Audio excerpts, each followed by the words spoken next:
You did everything right. You were there when they needed someone. You listened when nobody else did. You remembered the small things. You showed up consistently, without being asked, without keeping score, without making it complicated. And they chose someone else. Not someone who treated them better. Not someone who listened more carefully. Not someone who showed up more reliably. Someone different. Someone who seemed less invested. Someone who made them work for the attention that you gave freely. And you stood there genuinely confused, because by every measure you understood, you did it right, and it still didn't work. This has happened more than once. Different people, different situations, same result. And at some point, the question stopped being about them and started being about something more uncomfortable. Is something wrong with me? Nothing is wrong with you. But something is happening that nobody explained clearly, and understanding it changes everything. Nice guys finish last. It is one of those phrases everyone has heard and almost nobody has fully explained. Most people treat it as a complaint about the world, about how unfair things are, about how the wrong people always seem to get chosen. But that explanation keeps the focus on everyone else. And the real answer is not about everyone else. It is about something happening inside the nice guy that produces the same result. Across different people, different relationships, different situations, with a consistency that cannot be explained by everyone else being the problem. The nice guy does not finish last because he is too kind. He finishes last because of specific psychological patterns running underneath the kindness that quietly communicate something to everyone around him that he never intended to communicate. And once those patterns are named, clearly, honestly, without judgment, everything starts to make sense. Here is the psychology behind why nice guys finish last and what actually changes it. Here is the first thing that is difficult to say and important to understand. For most nice guys, the kindness is real. They genuinely care. They genuinely want to be there for people. They genuinely enjoy doing things for the people they care about. But somewhere underneath the genuine kindness, something else is also running. A hope. A calculation. A quiet expectation that if they are good enough, present enough, helpful enough, caring enough, the person will eventually choose them. The kindness is real, but it also has a function. And when kindness has a hidden function, people feel it. Not consciously. Not as a thought they can articulate, but in the same way you can feel when someone is performing versus when someone is simply being. The nice guy who gives everything freely, while privately hoping that the giving will eventually be returned in the specific form he needs, is not being purely generous. He is negotiating without admitting, even to himself, that is what is happening. Psychologists call this covert contracts, an unspoken agreement that one person made without telling the other person, and then feels hurt by when the other person doesn't fulfill.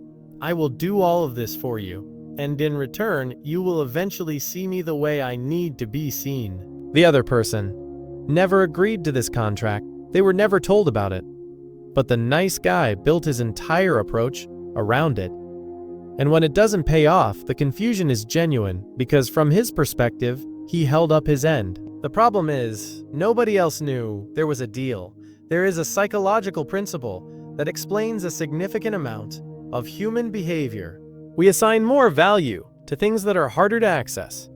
Not because we are shallow, because the brain uses availability as a signal for worth. If something is rare, the brain registers it as valuable. If something is always there, always available, always accessible, the brain stops registering it as something to pursue. It becomes background. The nice guy, who is always available, who always responds immediately, who rearranges his schedule, who never says no, who is always there, no matter what, is not signaling care. He is signaling that he has no competing priorities, that his time is not in demand. That choosing him requires no effort, carries no risk, and can be done at any point because he will still be there. And things that can be done at any point tend to be done at no particular point. This is not because people are cruel. It is because the human brain is wired to pursue what requires some pursuit, not difficulty for its own sake, but evidence. that the thing being offered has value beyond what is simply being handed over. The nice guy's constant availability is not communicating how much he cares. It is communicating that he does not believe himself to be worth the other person's effort, and people treat you. According to how you communicate, you expect to be treated. Here is the one that sits underneath everything else. The nice guy is often not fully present in his own relationships, not because he is dishonest, because he is afraid.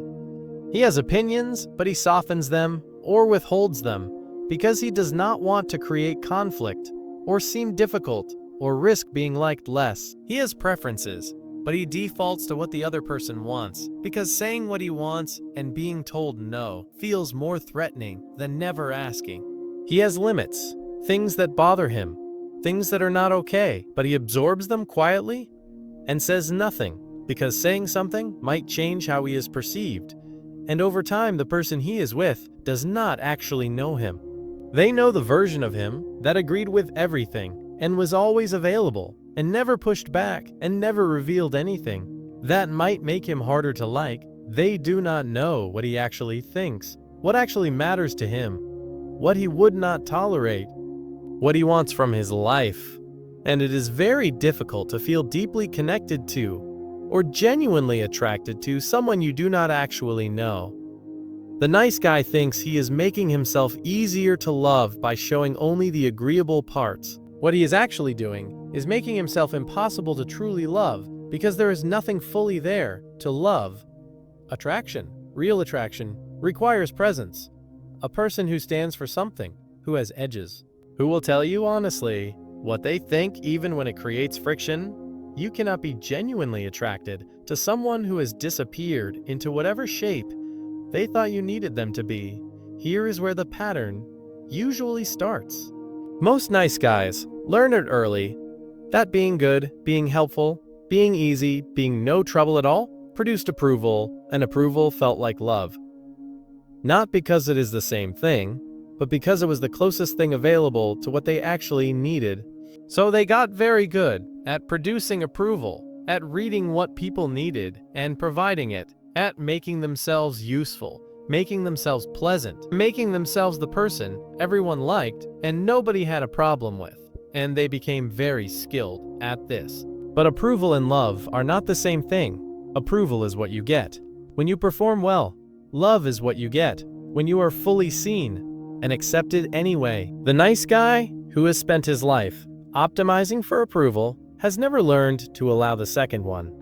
Because being fully seen requires showing the parts he was not sure were acceptable, the parts that were not agreeable, the needs that felt like too much, the wants that felt like they required too much justification, and showing those parts felt more dangerous than continuing the performance.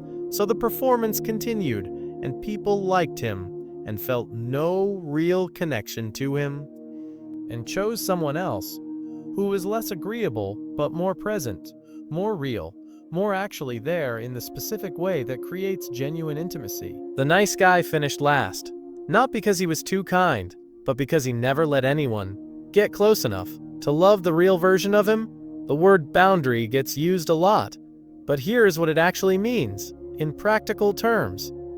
A boundary is simply knowing what you will and will not accept and communicating it without apology. The nice guy typically has none.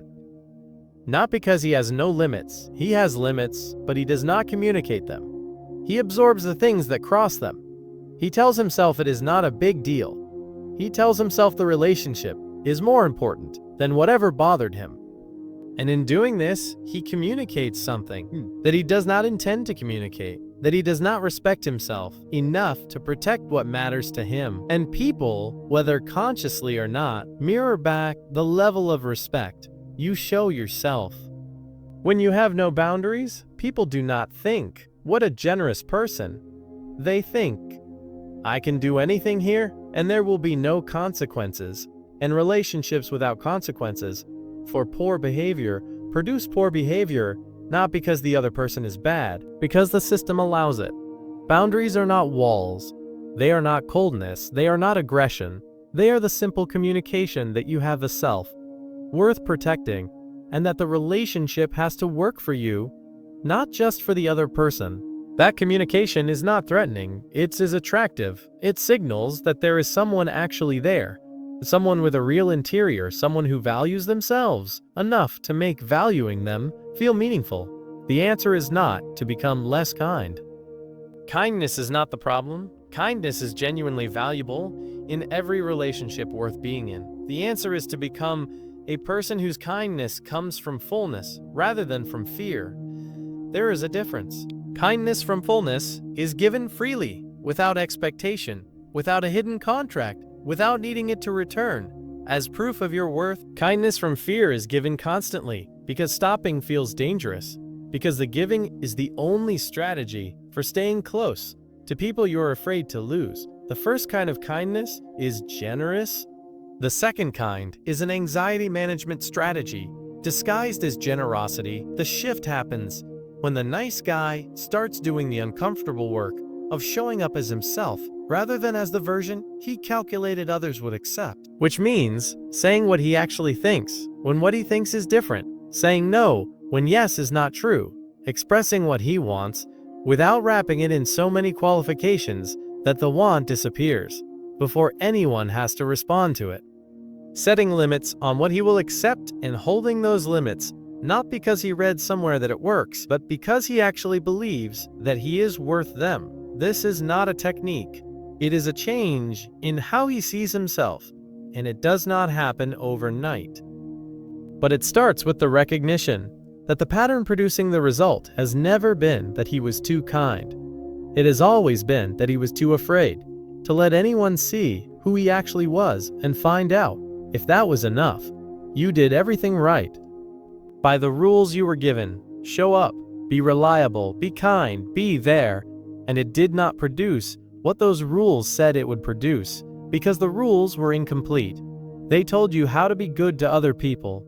They did not tell you how to be present as yourself. They told you how to give. They did not tell you that what people actually want alongside the giving is to know who is doing the giving. The nice guy does not finish last because the world is unfair. He finishes last because somewhere along the way he decided that the version of himself that agreed with everything and needed nothing and was always available and never pushed back was more lovable than the version that actually existed. He was wrong about that. Not because the world rewards difficulty, but because real connection requires a real person, and a real person has thoughts that are not always agreeable, has limits that are not always convenient, has wants that require more than just hoping.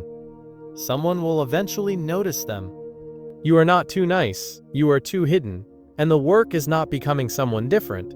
It is becoming someone you have always been, but never fully allowed yourself to be in front of the people you actually wanted to see it. That version of you does not finish last. That version of you is the one worth choosing.